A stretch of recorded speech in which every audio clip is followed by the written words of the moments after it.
All right, so, and also the program book that we have here on site is also available online. If you go to the Midyear's page on our website, it's there. It also was included in the email that was sent out yesterday. You can link to that. So go ahead and turn in your program book to about the middle of the book where it says WCFS 2023 Events and Reminders, and we're just going to go through this really quick just to help you be reminded of what's coming up and you don't miss anything. I also wanted to say on behalf of Gary, hello and greetings, and he is very disappointed to not be here. This is actually his third mid-year conference, and he's not been able to be here because of health issues. So he was really hoping to be here in person, but as you know, he's recovering from knee surgery and would appreciate continued prayer, especially for this sciatica that he's developed in his back is really what kind of kept him from coming today.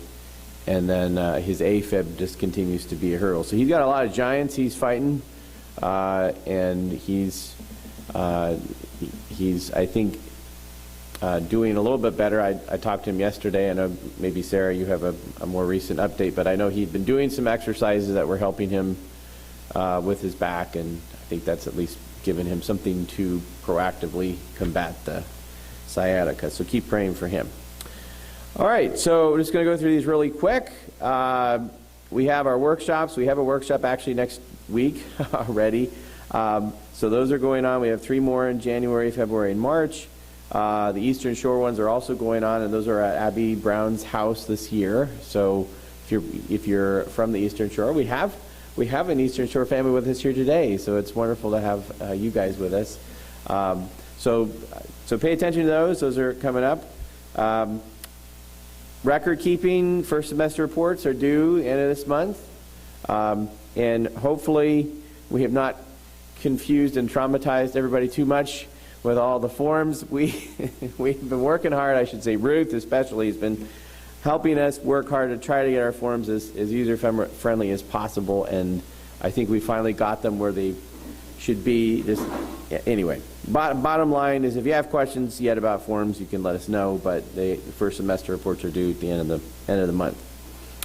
Also, the Frederick Stars and Stripes, we have a representative from the team here. Good to see you, Josh.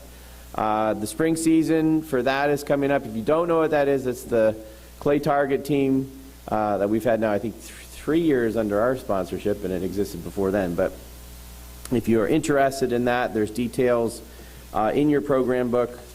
Oh, and I'm sorry, I don't have page numbers, but it's a nice heading there, Frederick Stars and Stripes, and it has the detailed information of the dates. Registration opens for the spring season in February, beginning of February, February 1st, and then if you need more details about that, you can get in touch with Coach Farmer.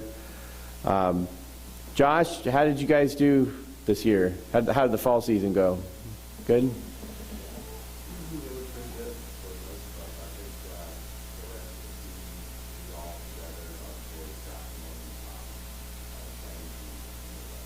Okay. That's awesome. That's great. And are your main things still at the Thurmont Club? Yeah, so most of the practices and a lot of the events happen in Thurmont. So if you're interested in that, there's details for how to contact Coach about it. We've got testing coming up. Yes, Dan? Okay.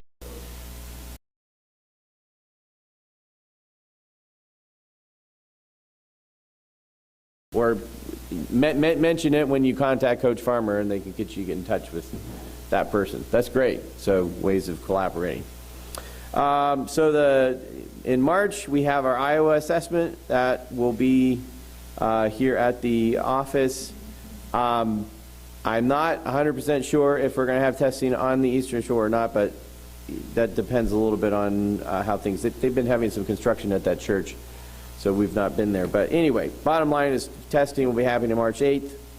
And if you have a high school student, I should say if you have an 8th grader who's going into high school, there's also a high school orientation that same day, so be aware of that. Field trips. We are excited about our field trips this winter and spring. Don's put a really great slate of field trips together. The first one we know for sure is on March. Any other new information about Kramer's at this point?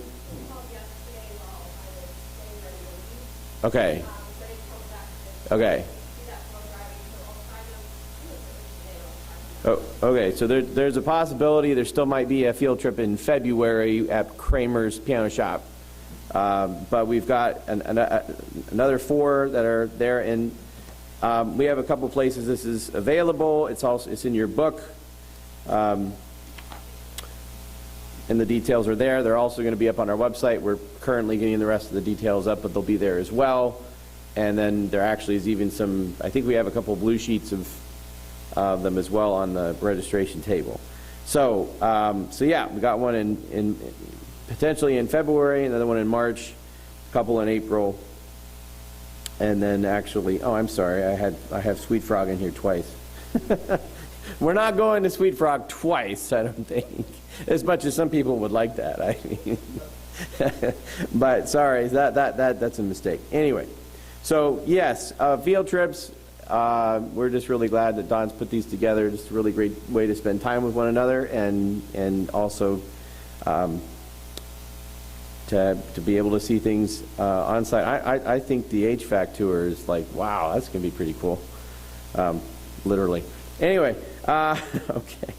All right, and then we've got in-school testing for the SAT happening in April if you're a high school student. I'm sorry, if you're a junior or senior, you can participate in that, but means you need to get your testing form into us in February, so regardless of what testing you're going to be doing. And then the one I always really like to emphasize, everybody turn almost to the back of your book. Well, it's right after the field trips, but here, find the page that looks like this. It says 3 events. This is the Heritage Expo, picnic and field day, and we just really love this event. And it obviously grew out of the expo we used to do at the fairgrounds, but it's become just a really great time here on campus. So please put that in your calendar. If really, I like to tell people, if you can't make any of the field trips or the workshops, at least try to make the expo. Because we really try to make that a great time. And you know what, Donna, I forgot we were supposed to have little expo project books available, but you can find them online. If you go online, the expo information is there. And some of our families who are new, you can ask me more about it later or go to the website and check it out. But basically, opportunity for you as a family to showcase some of the things that you've been doing. It's very similar to a fair in a sense, but it's just really encouraging. We love getting together and families get to see what everybody else is doing, and it's very inspirational. And then we have a potluck picnic and then a field day with outside games as long as the weather's good. We had a little logistical things to work through last year, but it worked out all right. We were able to have a good time even indoors. So anyway, all right, so that's coming up.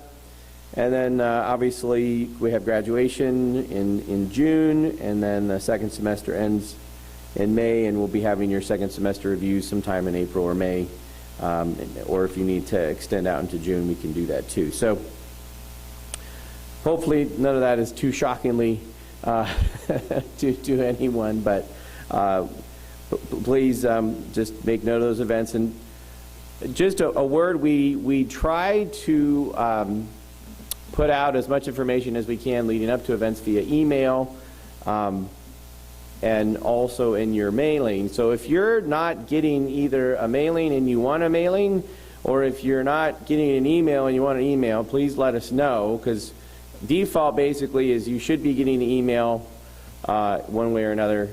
And if you want a paper mailing, that's something we do specifically we have to make note of to get you on the actual physical mailing list. Yeah. And then just a couple reminders. These are just things that, when you're thinking about the school, these are things that kind of get forgotten sometimes in the thick of things, but do pray for our brothers and sisters around the world, we are really blessed to be able to be connected to the international homeschooling community through our affiliate programs. These are really, really dear families. We occasionally get to interact with them a little bit more than not, but these are truly not just Christian brothers and sisters, but these folks have the same passion and heart for their kids as we do, and they have their own unique set of challenges. They have similar challenges to some of the things we are facing, in some ways maybe even greater. But I was talking with one of the people who's in charge of one of our affiliates, Homeschool Global, the other day, and he was telling me that, so especially in the Philippines, where their organization is located and headquartered, the Philippines have always had a difficulty with access to education. In theory, they're supposed to have the same kind of, access to education that we are here, which is debatable, right? But for them, they logistically, because the Philippines are an island nation, I think it's like 7,000 islands compose the country. We don't think about it so much. There are obviously smaller ones. But there are a lot of children in the country who still have no access whatsoever to any kind of education. And of course, the whole COVID thing has completely upended things even more. So already, Homeschool Global, our affiliate, was working and trying to help through the homeschool model be able to get more people, that kind of thing. And so they're actually, as a side project, they've developed an app for students in the Philippines to use, a learning app. You don't have to be part of Homeschool Global to access this app. It's just going to be, I think it's going to be a free app that you can access, that they're putting together. They're actually developing content so that you can use it without internet and solely on, if you have any kind of device, actual device like a phone or whatever, you can access this app and do learning. So they're actually filming. I can't remember how many videos he said they'd already done. It was amazing. It was already, I think, in the hundreds of videos that they had done. So for us, it's just always exciting. When you look at our footprint in terms of, stateside, we're very small. But at the same time, you guys are part of a community that extends all over the world. And, our staff, just sometimes we shake our heads and say, it's amazing. It's amazing the kind of things that we get to be a part of here in our cornfield. We always joke about that. Here we are literally sitting in a cornfield, and we're being able to touch those folks. So please pray for these folks, these dear precious folks. They're all over the world. They're in the Philippines especially, the Middle East, and pray that God blesses their efforts. And then we still do have a radio program going on every week. A lot of our content is now pre-recorded, and we try to get new content as we can, but it is there.